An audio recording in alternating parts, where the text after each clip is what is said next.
So yes, we're going to talk about rethinking exceptions.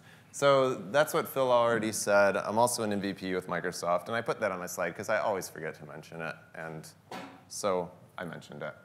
I'm also a trainer and a contractor, so this is my plug for myself. I hope you don't mind. I am available.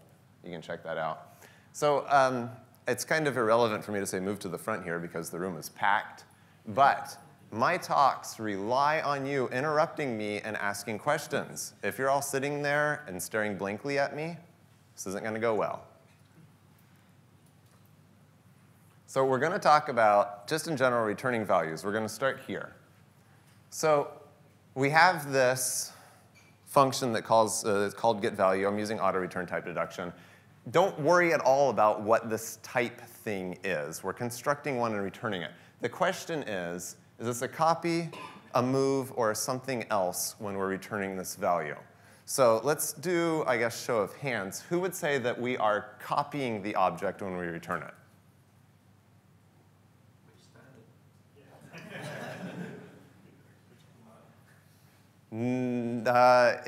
The question was which standard, and I'd say it's irrelevant. It is, yes. We will get there. So some people are saying it's, no one raised their hand for copy. And I mean, we can, OK, let's assume at least C++11 since we have move in here. But would we say, who would say this is a move? That's like a third of the hands. Who would say it's something else? OK, what is the something else? RVO, construction. The point is, and you can go back to any compiler going back to 1995, regardless of what the standard says, and this code is not going to invoke a copy. It's going to do something like return value optimization. But the point is that it's going to construct the value that's being assigned on the other end in place. So it doesn't do a copy. It doesn't do a move, pretty much regardless of what compiler you're using, and pretty much regardless of what optimization level you're using, although I'm sure there are corner cases there. Hey, Jason. Yes? If the caller's variable has been initialized previously, then it would do a move. But not on return from this function. That would be on the assignment to the resulting value. Yeah. But that's true. It would be a move assignment in that case. Yeah. OK, so to make a point, in 17, this is guaranteed that this is not a copy or a move. It is an elided thing. And for my point, I hate the phrase move elision or copy elision because I think it obscures what's actually happening here. The point is that the thing is being constructed where it needs to be. OK, so is this, we're now constructing it and then returning it from the function. And this is where I'm going to need much help from the audience. Is this a copy? Is it? Is it? No one's raising their hands. Is it a move? No one's still raising their hands. Is it something else? So, OK, so you're all raising your hands thinking basically return value optimization or something along those lines, I'm assuming. So probably elided. Now, I say this is a move and never a copy, and this is where I'm going to need help from someone who knows the standard better than I do. Because, well, this confuses me, and I was unable to find the specific point in the standard here that tells me this. But I've explicitly deleted the copy constructor, and I'm returning this value s on line 9 in my embedded compiler explorer window. And this compiles without a problem. The warning doesn't have anything to do with the fact that copy. So is that actually specified to be a move in that case? Do you know? It was a defect report, and yes, it is now a move. It is, oh, OK. It was a defect report, and it is now a move. I couldn't find it. I'm like reading, like, OK. OK, so that's a move from your function. OK, getting a little bit more complicated. We're returning an optional now. Now, we're talking about two things. We're talking about the thing that the optional contains, and we're talking about the optional itself. But let's just say, does anyone want to give this a shot as to what is happening here? Anyone? Go ahead, yell stuff out at me. Raise your hand. Do whatever you want to do. So this create an object of type and move it into the optional, and then the optional will be moved out of the function, right? Yes, it will create an object of type, move it into the optional, and then the optional is something else away, if you will. It is elided or whatever. So, right, that's what we just said. So now we've got this flag, an optional. Is anyone familiar with this, in place T? Some people are familiar with it. So this is telling the optional that we want to construct the thing in place so we avoid that move. So there's no moves or copies at all happening in this case. We're creating the thing in place, default constructed, and then returning the optional. All right, now we've thrown a possible throw here. So on line 4, is this, who would say we're doing a copy on the return value? Anyone? One person. How about a move on the return value? Handful of hands. OK. This is still guaranteed to be elided. We're just returning a value from a function. The fact that we have an exception here didn't change anything, unless I get any contradictions. OK. So this brings us to error handling possibilities. If we've got a return an error code from our function, this is something, I mean, we've all seen code like this. This is like working with C APIs. Like, you have to check the error code. It's easy to ignore it. And this interrupts our normal logic flow. We have to check the error code. We have to do something if an error code, right? This is normal. Everyone's seen this. With C++ 17 and our if and it expressions, this becomes slightly cleaner. We can get the return value. We can check it, and then we can return things. But it still has the same issue. Oh, but we've also added this no discard attribute. Has anyone, who knows what no discard is? OK, so the no discard attribute tells the compiler that you're returning a value that should be important. If you ignore it, then this should be a warning generated at compile time. Should be. I don't think there's a requirement that it generates a warning, but should be a warning. So this makes it slightly harder to ignore and makes our flow a little bit better if we put some C++ 17 to use. My favorite's global values, like POSIX functions with error no. This is great, right? Because it's like trivially easy to ignore if an error happened. And then you have the same exact issues as return codes. And for bonus points, before C++ 11, error no wasn't thread safe. So if you have functions that are using a global value and you're calling them from multiple threads, it's entirely possible to completely miss that an error happened. So everyone had to deal with this in their career. Some people. So then you have now people who are advocating that we use an optional return value. So is anyone using this kind of pattern, like doing an optional return or something instead? A handful of people are. So this can't be ignored. If you try to access an optional that doesn't have a value set, then you're going to get an exception thrown. It is harder to reason about the lifetime, though, which is why I went through these exercises at the beginning, so that we had a background for what is happening to these objects that are being returned. There's the R-value reference qualified members can make working with optionals more efficient, because you can move the object back out of the optional. But, and this is the key that I want to drive home here, we have copy and move elision. We've effectively broken it by putting it into an optional. Does that make sense? And so we have this issue that I want to say is basically we're storing and forwarding the data that we wanted to return from our function. We also have the issue that an optional cannot carry any kind of error description. So you're just like, well, is this thing set? No. OK, well, where do I get the error description from? And then you're immediately back in the same place that we were with error no, because you have to ask something else what actually happened. And when you ask something else what happened, is this a thread-safe call? Do you know if a different error occurred intermediately? Like this, and I've seen lots of code like this in my career, where we're returning optionals and then having to go and query an object model or something for the error. So we've got standard expected and friends that are trying to be pushed into the standard.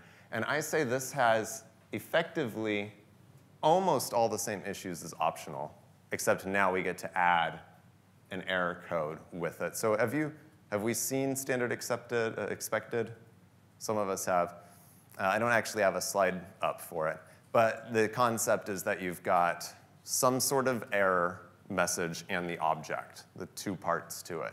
So you can ask it to rethrow the exception that it carried along with it, or return the error code that it had, or if you try to access the member and it's not set, then you might get an exception thrown.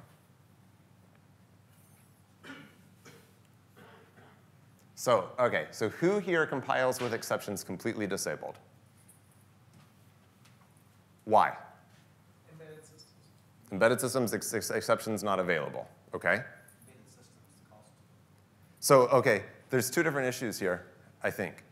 Some embedded systems, you can use exceptions, but you choose not to because of the cost, and some you can't use them at all because it's not supported by the ABI or whatever, right?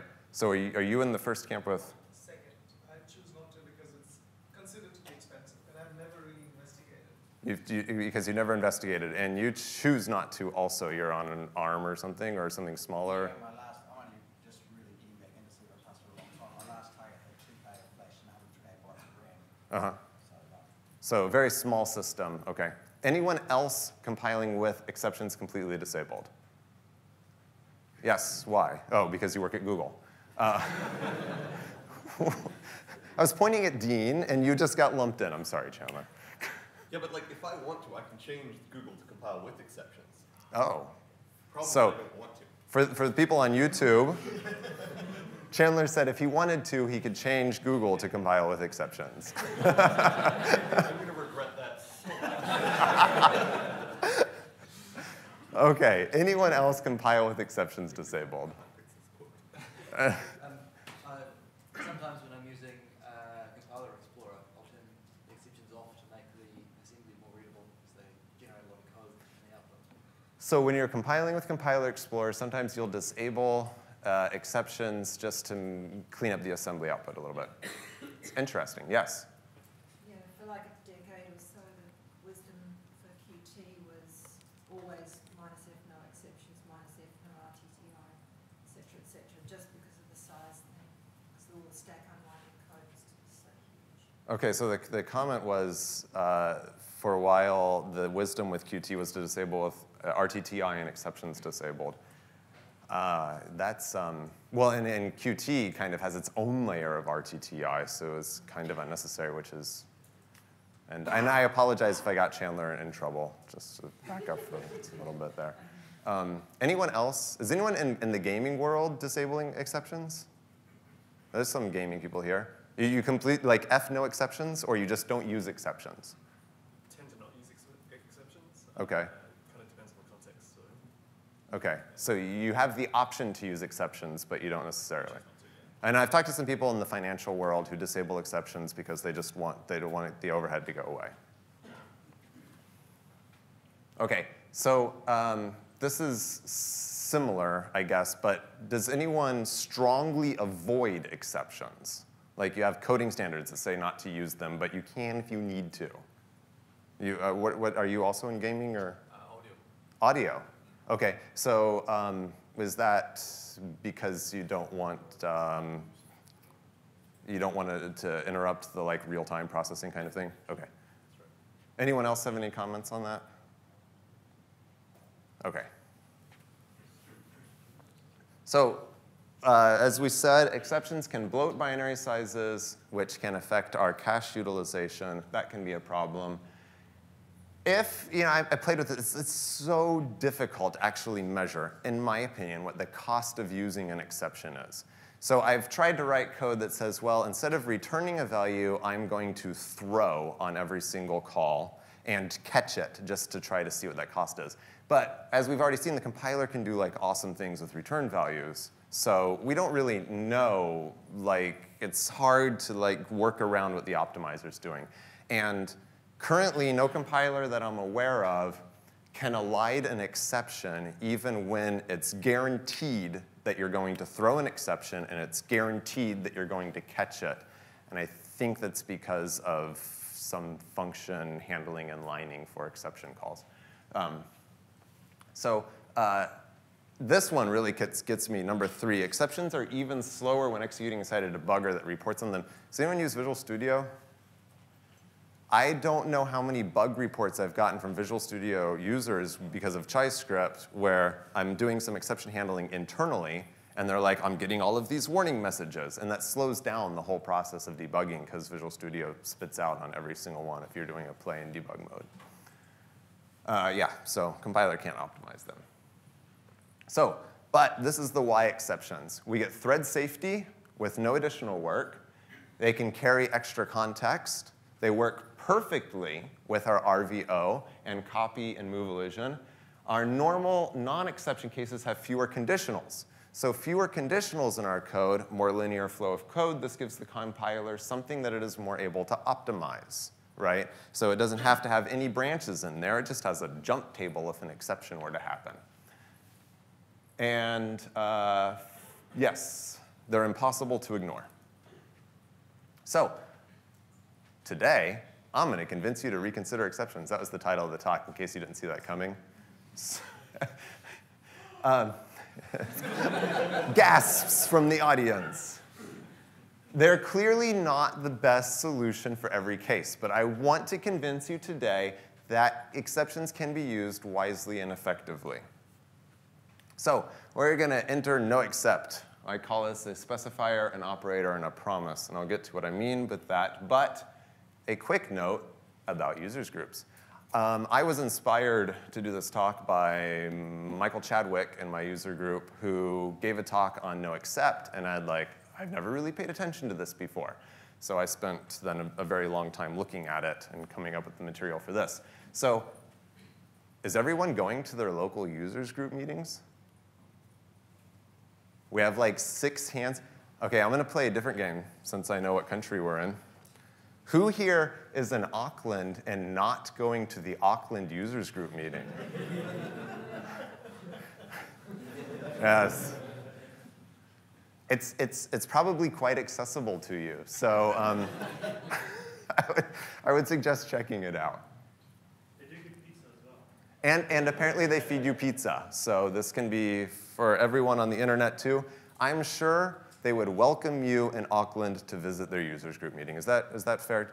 That is completely correct. That is completely correct, says Toby. What's that? Everybody's welcome. Everybody's welcome. And they might even, let you speak or something if you want to. Please. OK, so the Noexcept specifier. Is anyone using the Noexcept specifier? Ooh, like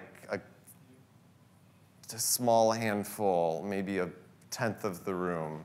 OK, good. Well, because if you were all using it, then this talk might be wasted here. But OK, so a function without a Noexcept specifier, and I hate how many double negatives I find myself into. I know Noexcept, I don't know. OK, so if there's no exception specification, then the function is allowed to throw. If there is an exception specification, Noexcept with nothing inside it, that means the function must not throw. And if the, we'll get to what exactly this means. If there's a constant expression in here, it's conditional. So you could put Noexcept true. That means the function is Noexcept, and it should not throw an exception. Do you have a comment? No. OK. If it is false, then the function may throw an exception. Yes. OK. So then this note here, if a Noexcept function does throw, the program is required to call terminate. We'll get to what that means. So I also need to point out that lambdas can have exception specifications also. So we're all using C ++11, yes? At least most of us? OK, good, good, because otherwise, well, this was added in C ++11. Everyone using lambdas? Who is putting Noexcept specifiers on their lambdas? Yeah, that's what I thought. 0 people. It's possible, though. So now we have the Noexcept operator, which returns true if an expression cannot throw. Again, I love how you have to think negatively on these things. So on line 1 on the bottom there, we're just saying Noexcept of 3 + 4. This is true. It is impossible for the expression 3 + 4 to throw yes. Is this a constant operator? It's constant expression, yes. It is a constant expression. It returns a constant expression and requires a yes, yes. So yeah, so all of these lines are valid where I'm assigning to constant expressions, and I'm helping the cameraman by pointing at the screen right now. So, yes, we've got lines 1, 2, and 3 on the bottom, which is why I have line numbers. Yes, this is valid. We can assign it to constant expressions. And it can be used as template parameters or whatever. Yes. So we have our func1. It has no exception specifier. Therefore, it may throw. Therefore, line 2 on the bottom, Noexcept is false, because that function may throw.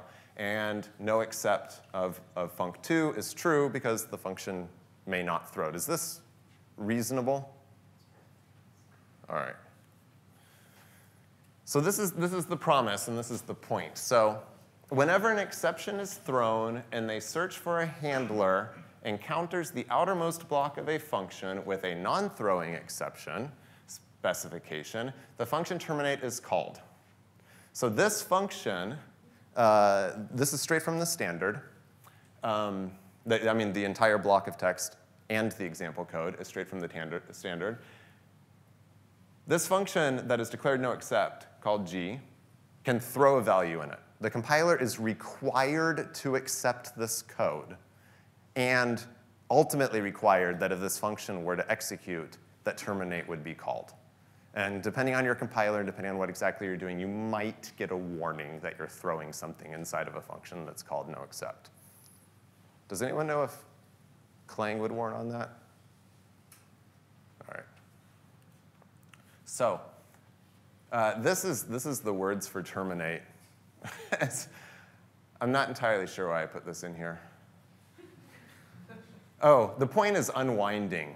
Yeah, so when terminate is called, this wording right here, it is implementation defined whether the stack is unwound, unwound partially, or not unwound at all before terminate is called. So just be aware of that. Like the rules for whether or not your stack's going to be unwound if you end up making terminate called can be tricky. So the question is now, how is this promise enforced? We have our simple function with an extern void do thing. Is this visible? OK. So on line 1 here, we've declared this function do thing. It has no exception. It does not have an exception specification. We have a try-catch block. And we can see in our, again, embedded compiler explorer window here that we've got the code that is generated to do the catch of our exception handling. Is that cool? OK.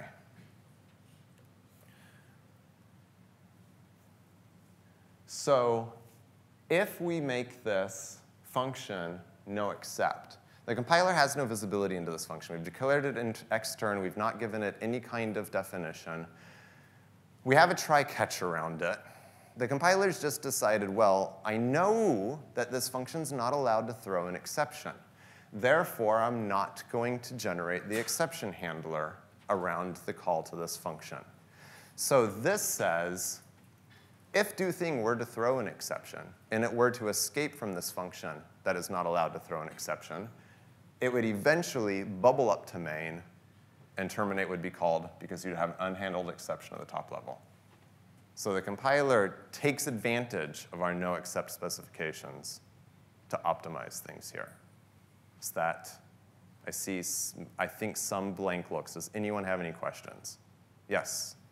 I mean, this looks pretty cool, but I think, like, why would you have the try-catch block if it can't throw in the first place? Why would you have a try-catch block if you can't throw in the first place? I will get there, not on this slide, but I think in 2 slides. I thought it was the next slide. So this code, I had to use Clang for it because I could not get GCC to generate equivalent code, and I'm still not entirely sure why, but GCC seems to be very tricky at hiding exactly what it's doing here. But we have this function called doThing, which may throw an exception, doThing2, which may not throw an exception, and we're calling doThing from inside doThing2. And we can see that Clang here has explicitly generated a call to terminate in the case that doThing were to have thrown an exception. Do you want to know why GCC doesn't? Why does GCC not? It's not good. I tried really, I spent a while trying to create an example that GCC, that didn't look like this, and actually did the wrong thing. No, it actually calls terminate. It just Okay. does it in a different way. Okay. In the Itanium ABI exception handling tables, there is a way to indicate that you reached a scope that simply calls terminate. Okay. It's a very clever optimization to do that, and GCC does a good job of it.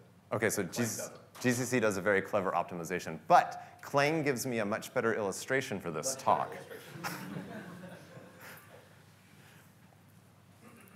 And yes, it can be like if you're actually trying to see what the compiler did to optimize around Noexcept, it's really hard. So enforcing Noexcept can possibly result in larger code if an explicit call to terminate had to be generated.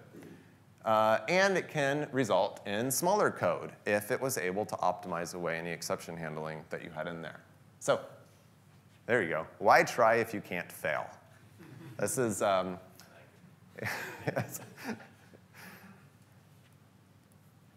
let's talk about generic code. I don't think it's terribly contrived, maybe somewhat contrived. We have this function called checkCondition. It takes a generic callable thing by forwarding reference, and we call it. Now, the question I have is, what if callable is a standard stood function? What may happen here that would be interesting? Heap allocation, yeah, that would have happened before we got here.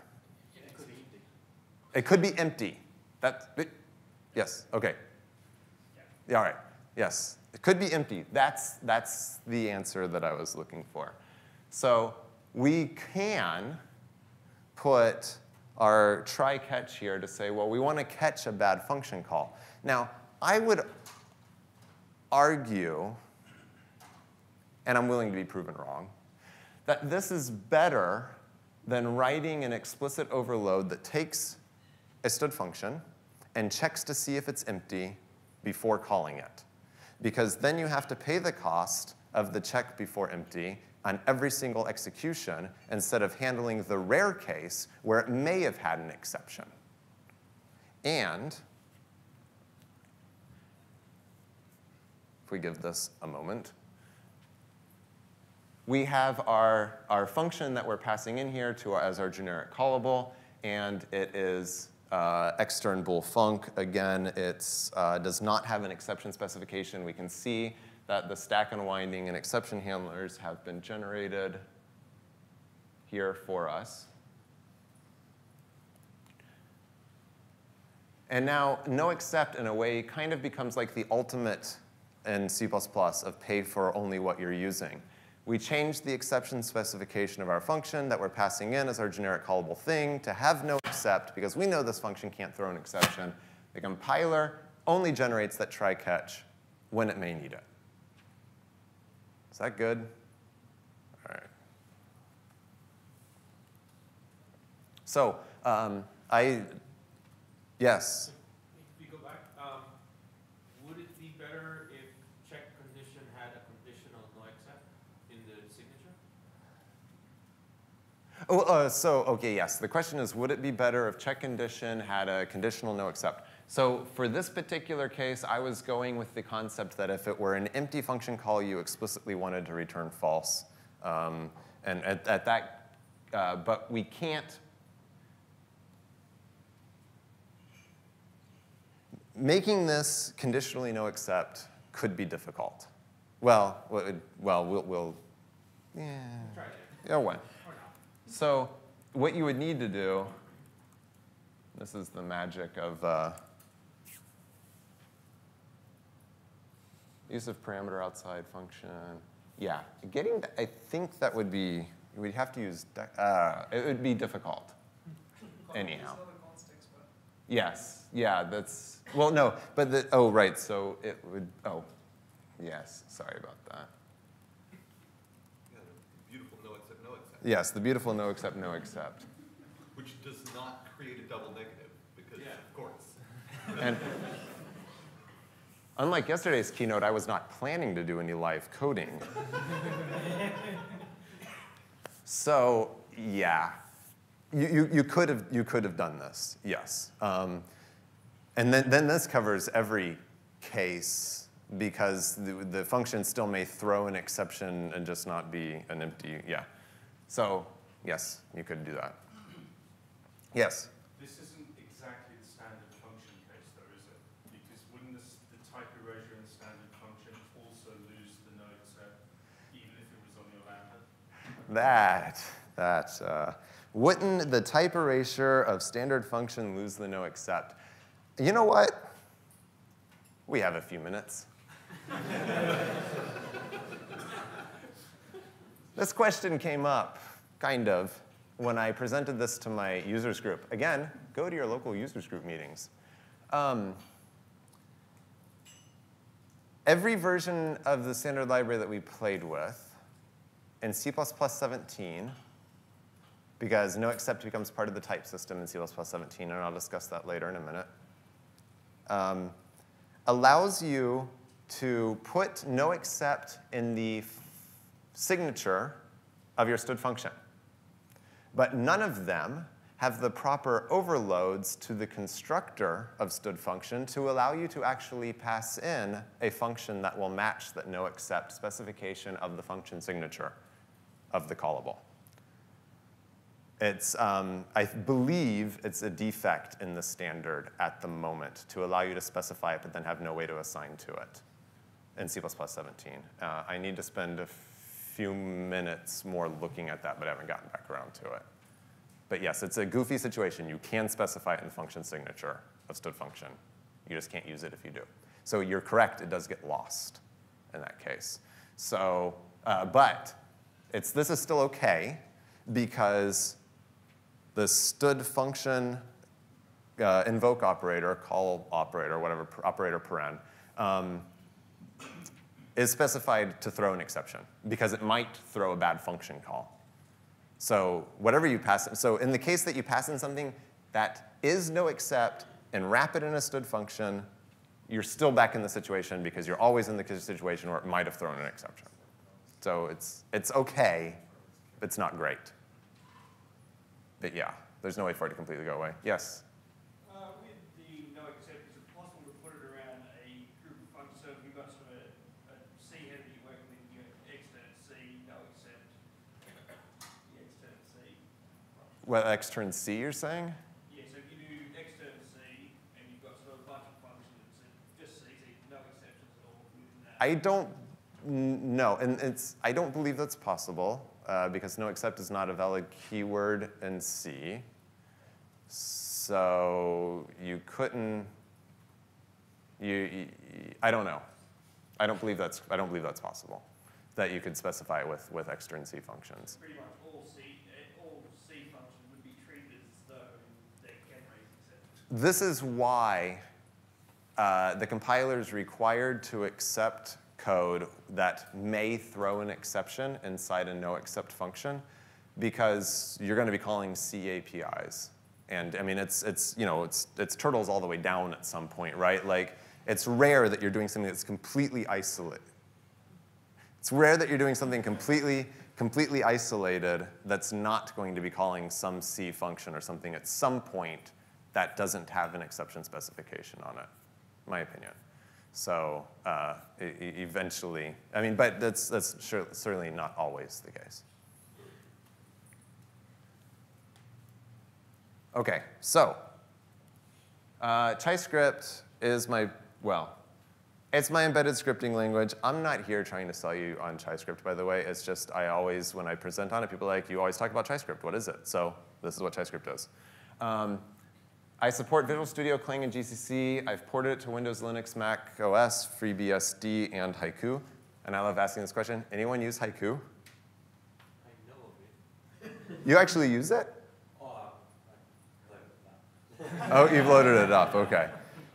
Anyhow, it has GCC support, so I figured I may as well support operating systems that have GCC support. ChaiScript currently requires C++ 14. That is in flux. I'm moving to C++ 17. It's header only, designed for integration with C++, and that's not directly relevant to this talk.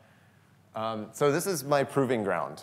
Everything that I talk about, I've somehow proven to myself in one way or another with application to ChaiScript, which is why I mention it. It's 25,000 lines, give or take, of C++, which I think is just the right size that I can keep almost all of it in my head.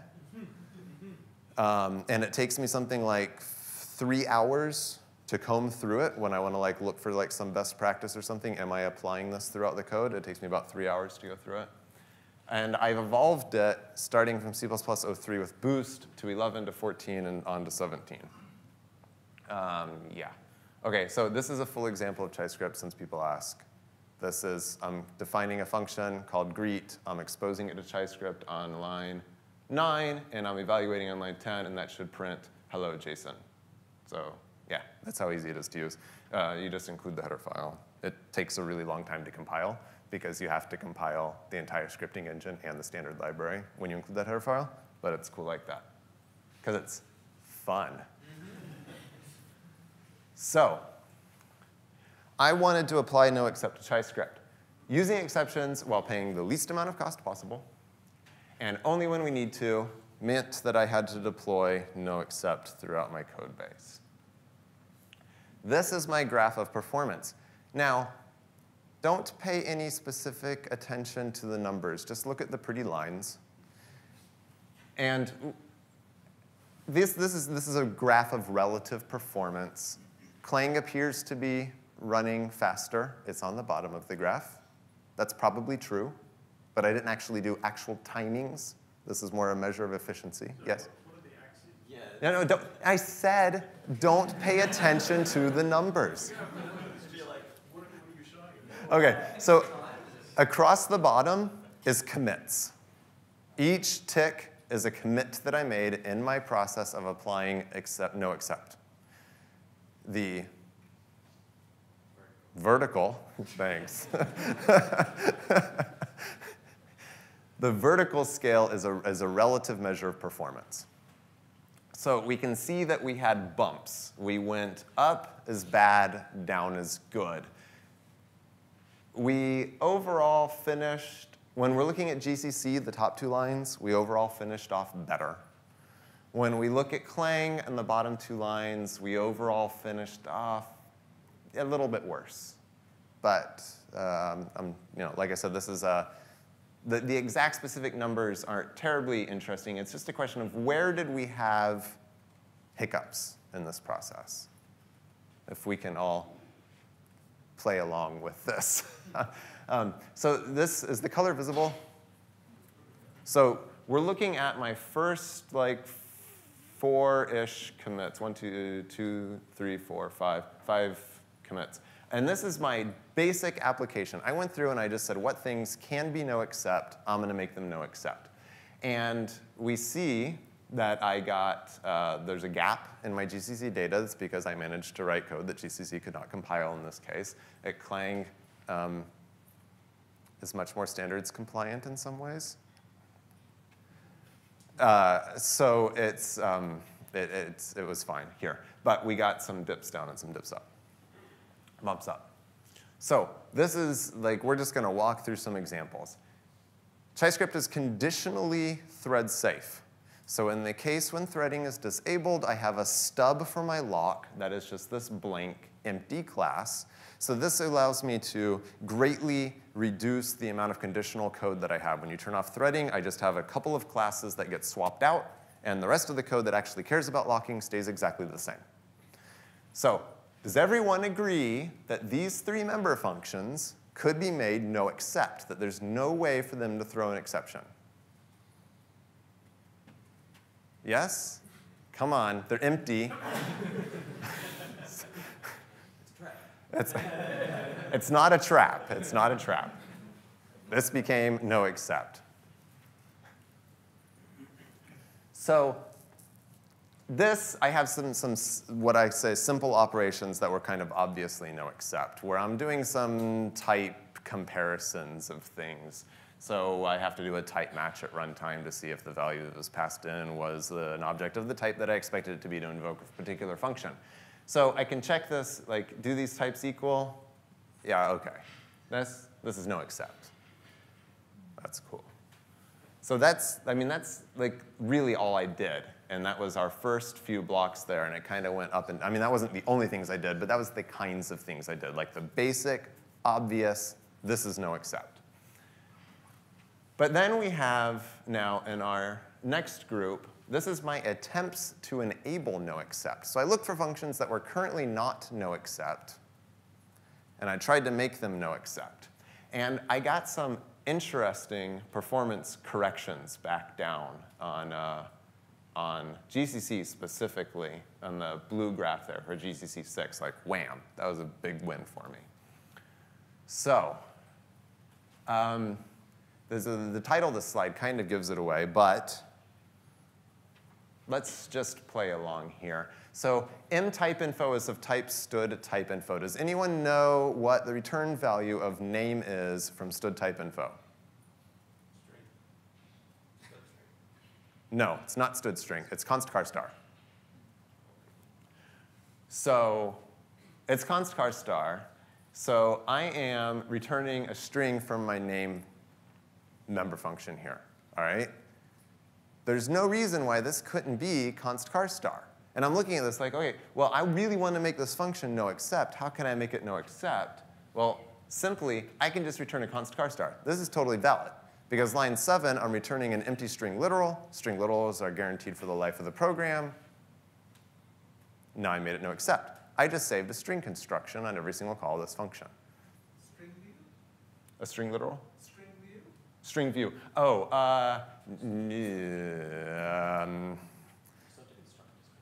yes.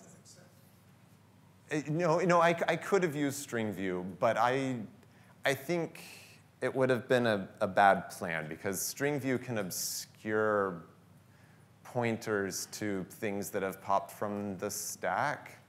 I don't think string view is the correct answer here, personally. Wouldn't the string view have to count the characters? Yes, the string view would have to count the characters. That's just a good point. So this would be a call to stringlang every time I returned it also. That's exactly why I chose to go with const char star.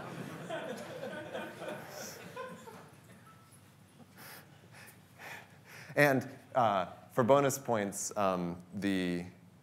until the current trunk of GCC, the const expression constructor for string view is broken for character literals, because it's trying to call a non-const expr stringlang.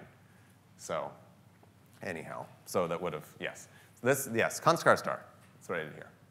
So now I've got my overload of std badcast, which the exceptions objects have a what member that is supposed to return a const char star. So I am doing this, obviously, because I have this particular string that I want to return. I'm going to keep waving my hand until someone says something. It's another literal, right? So what can I get rid of? I can get rid of the stood string on line 14. And your constructor could be, like, essentially make it static. Could make it static. Oh, I can't make it static because I have to be, it's an overload of the. I mean, the static constructor. Yes, static. OK, so, well, this is what I ended up doing with this. So in my effort to say, well, I need this. So I had been lying to myself because this is, well, no, the constructor was not Noexcept. So the basic goal was to make the constructor Noexcept here. And I'm like, well, wait a minute. The constructor is not Noexcept because I have a string, but it's the exact same thing. Like, the entire class just goes away at this point. Like, this is where GCC was able to be like, oh, hey, you're not creating a bunch of strings. That's awesome. And actually, probably explains why I wasn't getting the same gains from Clang right here, because Clang was probably already optimizing away the, might have been optimizing away the heap allocations of the strings. Might have been, I'm not sure. OK. My next phase, called trying too hard.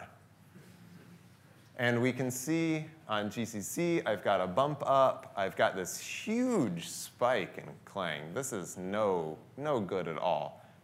Again, it's all relative numbers. You don't really care. But big spike, right? I'm looking at my numbers like, whoa, where did that come from? And I had to like go back and figure it out. So, Yay. What's that? Yay. Yay? Why yay? Constructing strings. Yes. OK, so this is what it looked like originally. And I said, I've got this is-reserved word. This is a static function. I wanted to make it Noexcept. So I'm like, well, I'm creating a set of strings.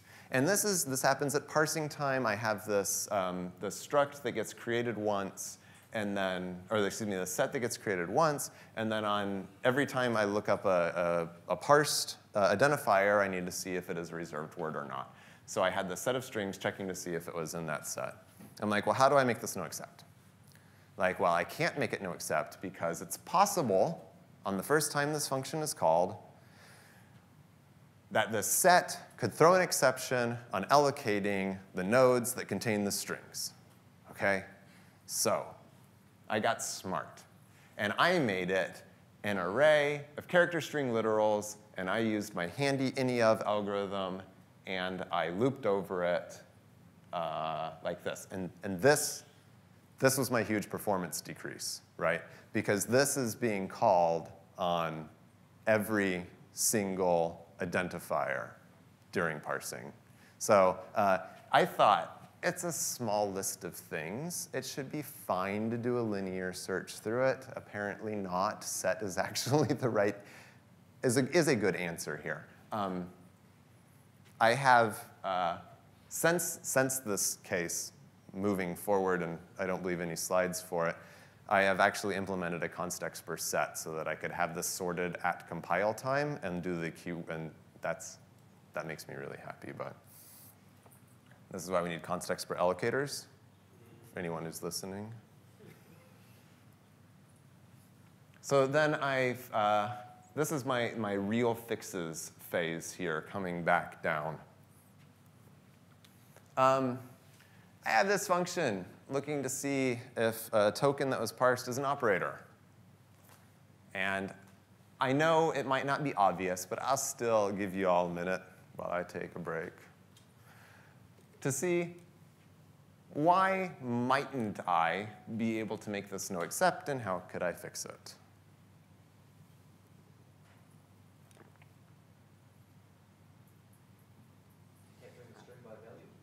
I'm capturing the string by value.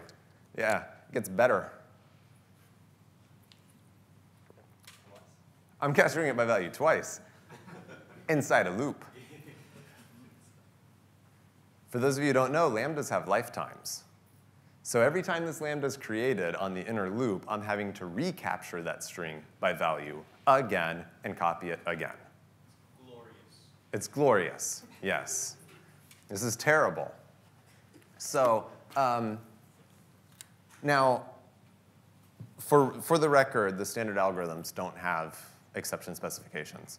However, I have taken the standpoint that if I know that none of the things that are going to happen during an any of, such as some string comparisons, aren't going to throw an exception, then I'm cool with saying this is Noexcept. So I made this Noexcept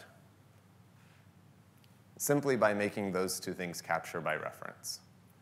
And this was, if I may go back here, this was huge. For my GCC numbers, this was most of my gains, was finding this code.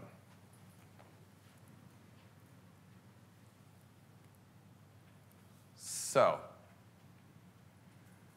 I made this function Noexcept because I said, well, call match internal, it returns some bools. I know what it's doing. There's no way for this to throw an exception. But I do have a lot of exception stuff in ChaiScript. Let's be fair. It needs to be scaled back. But I said, there's no way this can throw an exception, so I made this Noexcept. Well, it turns out it can throw an exception. And when you debug, like trying to debug like why you had an unhandled exception can be sometimes extremely painful. It took me like combing through every line of code that I changed to try to figure out what I did wrong that I was now getting an unhandled exception. And it was this function. Yeah.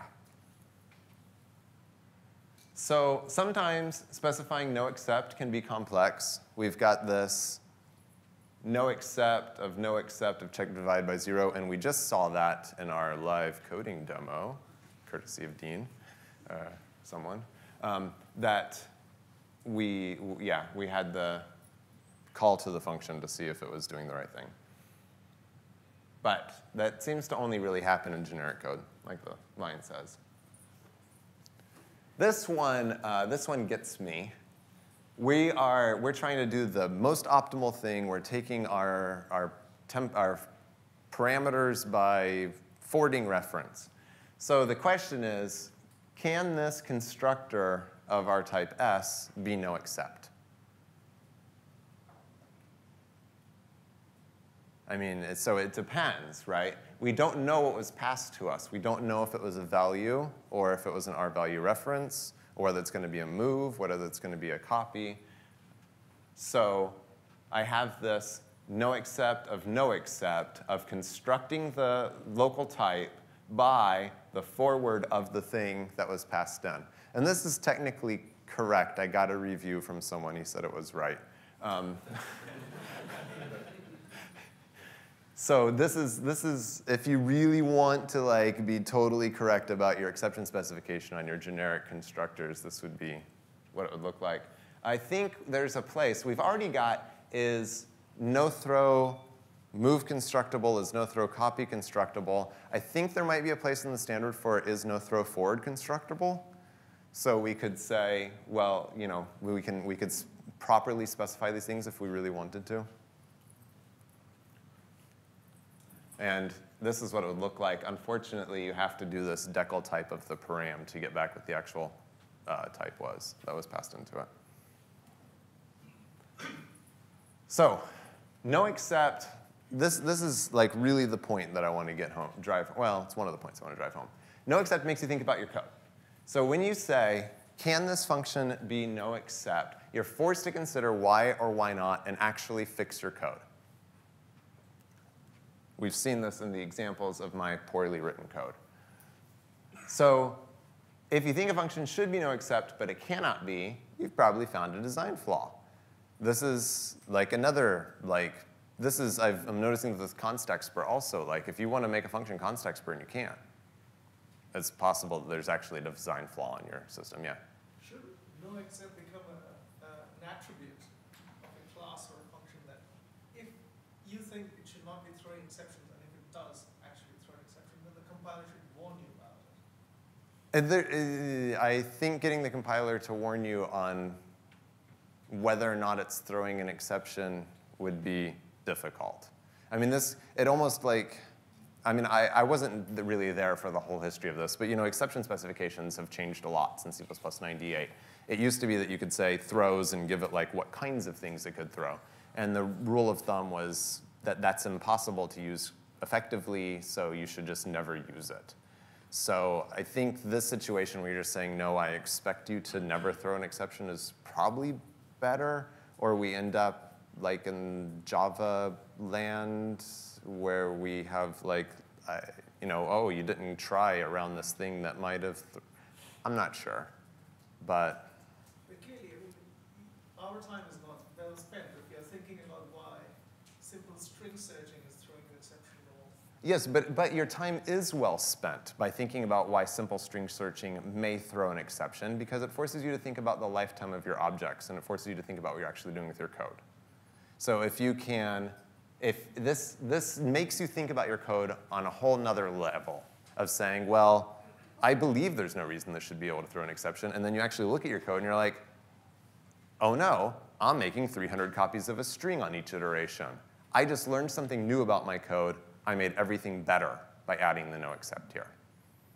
The hard part, I would say, is if you're in a large organization and you've already made that determination, like how do you document that for the next person that's reviewing the code to be like, no, this can't be Noexcept because of X and Y. Maybe sometimes it's obvious. I'm not sure. Yes? It still makes sense to have tooling around this, but probably not an error when you're compiling. So the comment was it probably makes sense to have tooling around it, yes? Yeah, I sort of feel like with just the plain const keyword, if you've got const methods, you absolutely should be putting that on there to document what you believe that function is doing. Right. And with explicit constructors, same thing again. You know, you only benefit by thinking clearly about what your classes are doing. And this, yeah, so the comment was that this is thinking along the same lines as const and explicit and making you think about your code and documenting what your users expect. I totally agree. And yes, I have some more follow-up here. So this, on your point about const, is this a good use of const? Right? Like, no one would agree that this is a good use of const. Why have we made mutable count? What have we made count mutable? Why have we made our update count method const? It doesn't make sense, right? So again, yeah, to your point, Sarah, it's like making a method const, you're promising to the user that you're not going to modify the object for some level of promise. Mutable exists for a reason. You're also making an implicit promise here that you're multi-thread safe on your const methods, and that was you don't know const and thread safety by Herb Sutter. Should watch that talk. So, in the same way, is this a good use of Noexcept? No, not a good use of Noexcept. We have the potential to throw an exception. It's very obvious here. This breaks the contract we've made with the user. We've told the user we're promising that we're not going to throw an exception. Don't break this promise to your user. What if your logic that you put into this code, not here, but let's say you have some other logic that guarantees that count will never be larger than 100? So the comment was, if you had some other code that were to guarantee that count would never go beyond 100,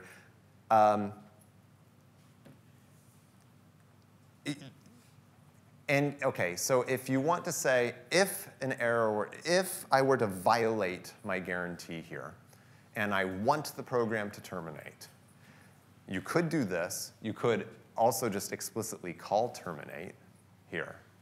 I mean, that's effectively what you're asking it to do.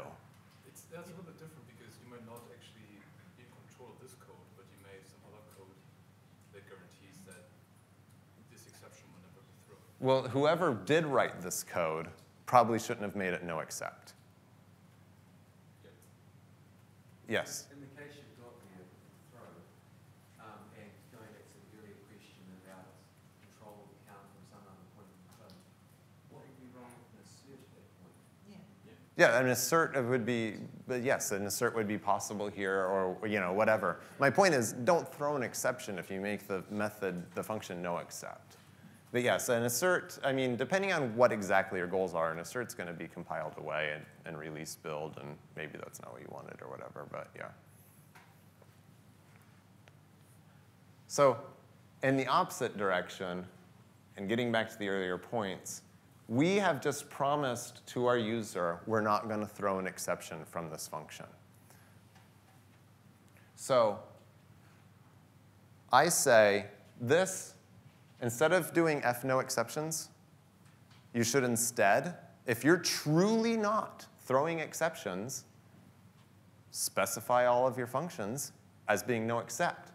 The compiler is going to be able to do the same kinds of optimizations. If you're not using any exceptions, it's never going to generate any exception handling code. And you're going to be in the same situation, but you've now actually made this promise to your user that exceptions aren't being used. Back to this case with the set of strings. Sometimes the exception-prone solution is actually the right solution in some cases. So don't dismiss it outright. Don't go on like a rampage to like, put Noexcept everywhere and just end up destroying your code. This is a guideline. This is another comment to Herb here, back to the basics, CppCon 2014. He says if your function takes a value by copy, takes a parameter by copy, and it's something that might have thrown an exception when the copy occurred, that you should not make this function Noexcept. And that's, hard to argue with that. If you really did want to take something by copy in your generic constructor, then you're going to end up in this land of like, is it no throw move constructible? Yeah.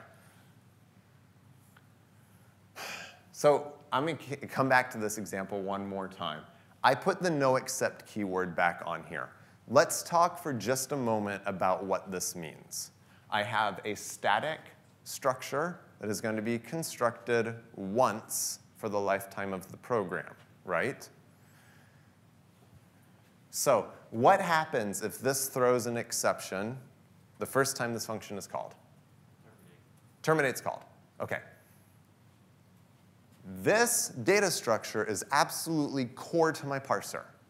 There's no way for me to effectively parse ChaiScript without this data structure being populated. So do we care if it throws terminate because it failed to allocate enough memory on the very first parse that I did? No, we don't care. Well, do we care? It depends what else your program's doing. What if ChaiScript is an optional component of your program and you can do without it? It's the exact same comment I got last time I gave this. It's great. What if ChaiScript is an optional component of your program and you said, fine, I wasn't able to allocate my ChaiScript engine. That's fine. I'm going to continue on life. That's a really good point. I don't know. Like, I'm not pretending to have the solid answers to this. I want to get everyone thinking, rethinking about exceptions here. So this is, like I said, this code in my real world is now const expr calculated. So, it's irrelevant here. But I did actually go back to having Noexcept for a time in the code base. And I think, like, who thinks that making this Noexcept and just throwing up our hands and destroying the program is the correct thing to do if we can't continue here? It's a quarter, maybe at most. OK, so who thinks that this is a terrible idea? That's less people, but way more than half are abstaining from answering at all. I don't know if that's because you've fallen asleep, or if you're just not paying attention, or you don't care, or if you're like me and you're like, So this is, I don't know. I'm not on the standards committee. This is my artist interpretation. To use who used that phrase this week? Someone did. Who was that? It was. So this is my interpretation of why the standard algorithms do not have exception specifications. Because it would you kind of have to like duplicate the entire body of the standard algorithm in the exception specification. I mean, you could write a helper that you passed in the things and it did this for you and make that thing const expr. But yeah, but do we care? There's a couple reasons why we probably don't care, and a couple reasons why the standards committee probably didn't do it. Does anyone know why we might not care? Yes? What happens when you throw an exception in a context function? If you throw an exception inside a context per function, that is it is a compile time error if it happens during a context per evaluation of that function. Otherwise, everything proceeds as normally. Right. Okay. Do you really need the Noexcept here then? Do you need the Noexcept? Well, that's what I'm getting at. Like, do we? Do we or not? Since this is a tiny templated function, there's a very, very good chance it's going to be fully inlined. And then the compiler is going to do whatever it wants to anyhow, and the exception specification had been completely ignored. That's my argument for why we probably don't care and why most of the standard algorithms probably don't need exception specifications. However, some of the standard library implementations of standard algorithms have things like loop unrolling built into them. So they're not tiny functions. Like you think that this find if might be, but it actually has like the first 10 cases unrolled or something like that, which I don't know how much that gains us or not. So anyhow, this is just to get you thinking, do we care? Yes? Do you know, like, why wouldn't the compiler be able to figure out that this, I mean... Well, yeah, but since it's a templated function and it must be visible to the compiler's going to figure it out. Yes, if you put a try-catch block around this, almost certainly it would remove it if it knew that it could. Yes. Yeah, yes. Okay, so this is still my guidelines, and I'm still trying to sort this out. But I think that if you give a name to your Lambda, you should at least be thinking about whether or not your Lambda is Noexcept. If it's a Lambda that you're passing into an algorithm or something, then again, it's going to be inlined and whatever else. If you give a name to it, think about it. So it's a goal. Noexcept is a goal, like const is a goal. It makes you think about your code. Don't use Noexcept when it's too much of a burden to. Like in the standard algorithm example, it's crazy talk. Consider what the standard does. So there's some of these things like in this vector resize, it is able to use no-throw move constructors for performance gains. So we have like real code where using if you know if something may throw an exception, that you can actually really optimize your use of it. And that's what the standard move if Noexcept is for. I say prefer Noexcept over F no exceptions, but either way, prove to your users. If you're not throwing exceptions, prove it. Make those Noexcept. We on CppCast interviewed Olivier Guiraud, and we were talking about par, sequenced, and parallel unsequenced for the standard algorithms. And he makes the argument that if you can tell the standard algorithm call that you're making that one of these situations is possible, that it could be parallelized or sequential or sequenced or unsequenced, you should tell your standard library as much information as you can tell it. Like you know that this algorithm call could be parallelized, tell it. And then let the standard library make the decision that it wants to make based on the size of the data set or whatever that you're passing it. And I totally agree with that here. This is what Noexcept is about. You're providing more semantic information to the compiler, and you're providing more information to the users of your library. So yeah, that's me. That's the final slide. Does anyone have any questions? Ooh. You were supposed to interrupt me along the way. Let's start back here. How much of the speed up you saw was due to you changing the code versus there just being less instructions from Noexcept? Yeah, so how much of a speed up did I see basically from Noexcept actually helping? From the exception code just not being there. From the exception code not being there? I think almost none. The main speed up I saw was in that function that I think actually the only speed up that I could actually directly say was because of adding Noexcept keyword was that function where I added it incorrectly and I had to take it back off again because it needed that exception handling code generated around it. The rest of it is all about the fact that it's made me think about what my code was doing and going, darn. Why did I write code that did that? There was another question over here. Yes? I was just wondering, in the previous slide about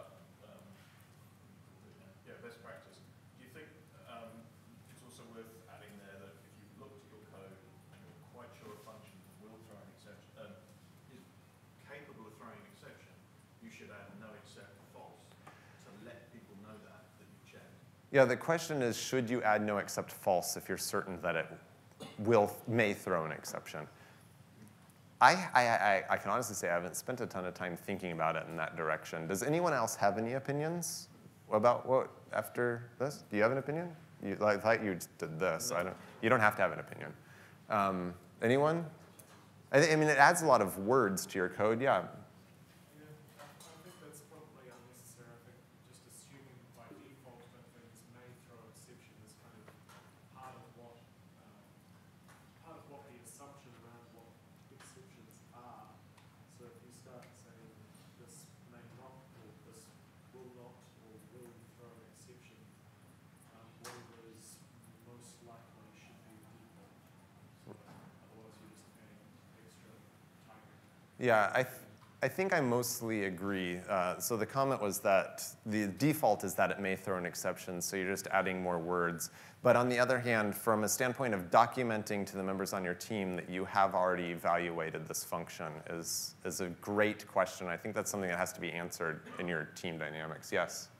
I wonder if there's, if you got something that looks like it shouldn't throw, then adding the no except false might be a good contraindicator.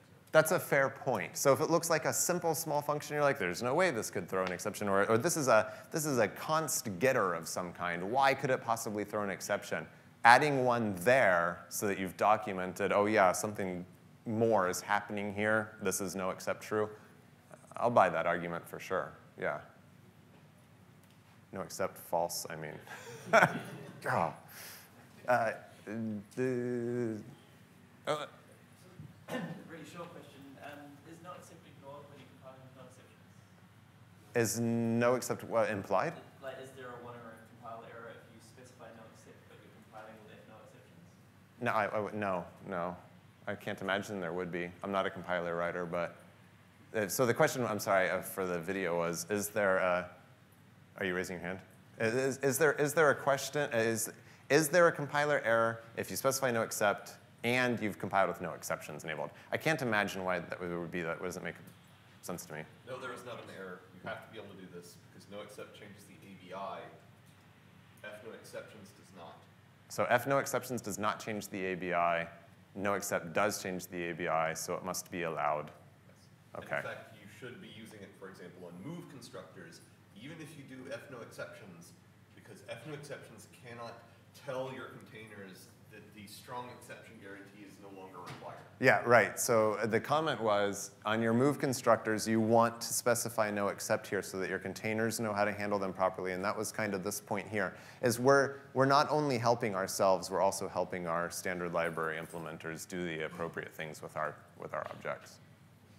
Yeah, I'm going to work my way this way, and we'll probably wrap it up there. Yes? So there's one use case that I'm sometimes a little bit confused about. When you call a third-party function from a library, so which under certain circumstances may throw an exception. Yes. But in your code, your logic guarantees that specific exception will never be thrown. And your function calls then that calls into a third-party library, you declare no except. So your code that calls into a third-party library that may throw an exception, but you promise really hard that your code will never execute the code path that would cause it to throw an exception. Do you specify your function is no except? I think this comes down to the risk that you're willing to take. So the last time I talked about exceptions, or time before last that I discussed this in a class, one of my students works on medical devices. So you specify no except, you're guaranteeing a terminate. Is that what you want to happen in your medical device? If you didn't get the logic 100% right. Probably not. If you have a game that you're writing and you want to say, yes, no, I promise this is no except, and the game's going to crash and we'll do a crash recovery and a bug report sent back to the server, I would say probably yes. I got a cry of no from the audience there. I'm not a game writer either, and yeah. So I think you have to decide. You have to know what the consequence is and decide. Yeah. So, great talk. Okay. I think you just spent all the time you had to say don't use exceptions in a standard manner by using Noexcept. Is that accurate? It's like, my impression is you said, okay, we should rethink exceptions and spent the rest of the time showing how not to throw exceptions. Okay. So the comment was I like this. that I said rethink exceptions, then try to convince you to never use exceptions. No. I would say that's not what I did. I hope that's not what I did.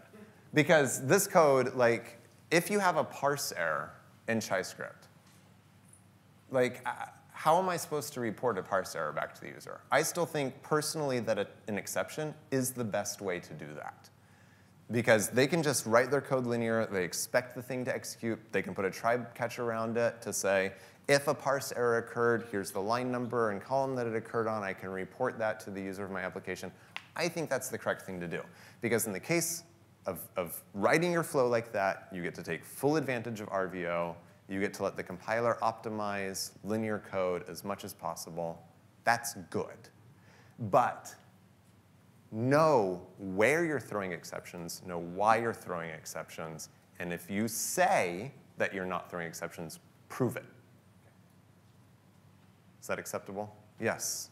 A very minor correction here. Uh-oh. No, what you just said. Yes? Just because you write straight line code, if you have exceptions turned on, it's not straight line to the compiler and doesn't get to optimize because of it. So there are, if you have exceptions turned on in straight line code, the compiler. Exceptions look like control flow to the compiler. Okay. Right? But I thought it was would generate just a jump to a jump table. That's an implementation detail. That's an implementation detail. It still has to respect the fact that the control may flow in that way. It has to respect the fact that the control may flow that way. Okay. But if we have our exception specifications there and it removes the exception handling, then okay. So the point was maybe exceptions handling isn't quite as optimizable as I thought it was. But yes, still, the rest of this holds. All right. I think that wraps us up, yeah? Got 5 minutes if I want it. Any other questions? Okay, go ahead. Just one more. Okay. Just optional versus expected, right? Optional versus expected. So you're saying that they were both having like the same type of problem? They still have the same object lifetime issues. How do you stuff them with data? How do you get the data out of them in an optimal way? That's my argument. That's my complaint with expected. Yes? So when you added no-throw to Tryscript, what change did that have to the size of the binary that uses it? Yeah, what change size did it make to the binary sizes? I actually did measure that, and I don't remember. I believe it wasn't notable enough for me to mention in this talk. It was, like I said, the main changes were actually like specifying it was where it was incorrect to, and that had the biggest impact on the code. So it helped me find like design flaws in the code and that kind of thing. Yes? So back to that example about capturing the strings by value.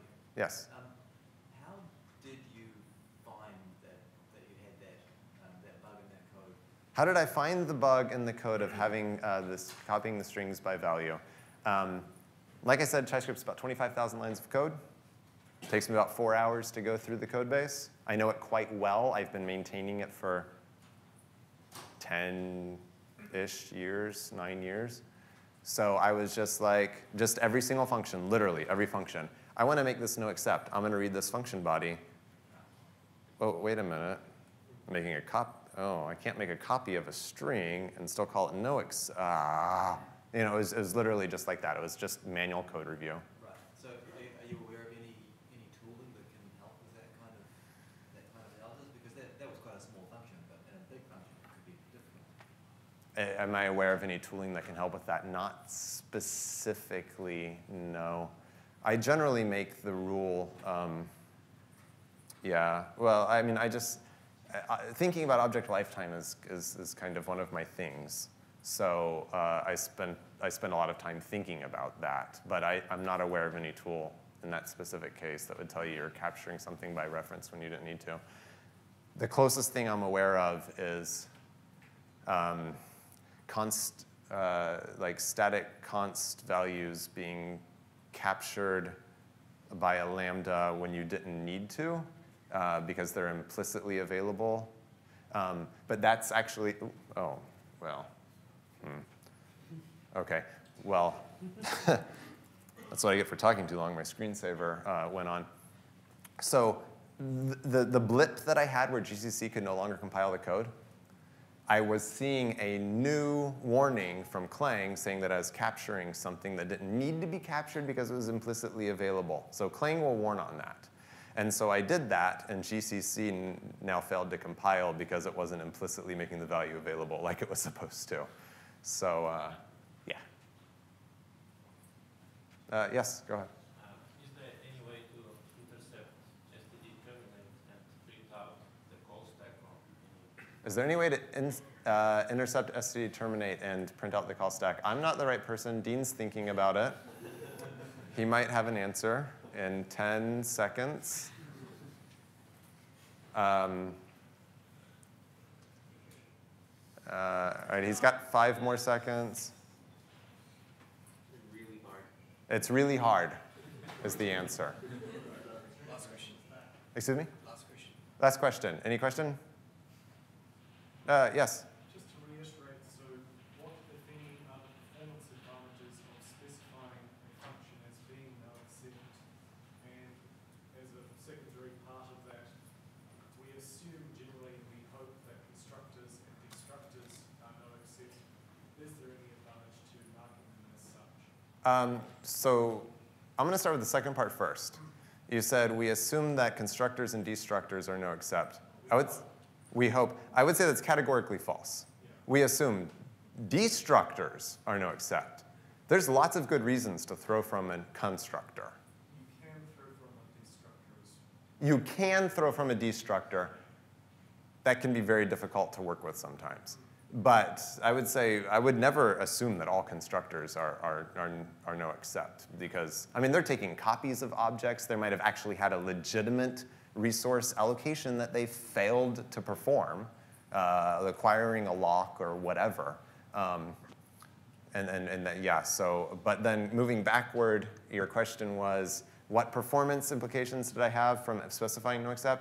Really, yeah, really none. The point was making you stop and think about your code and think about how you're using exceptions. So did I at least get everyone thinking about exceptions? Okay. All right, thank you, everyone.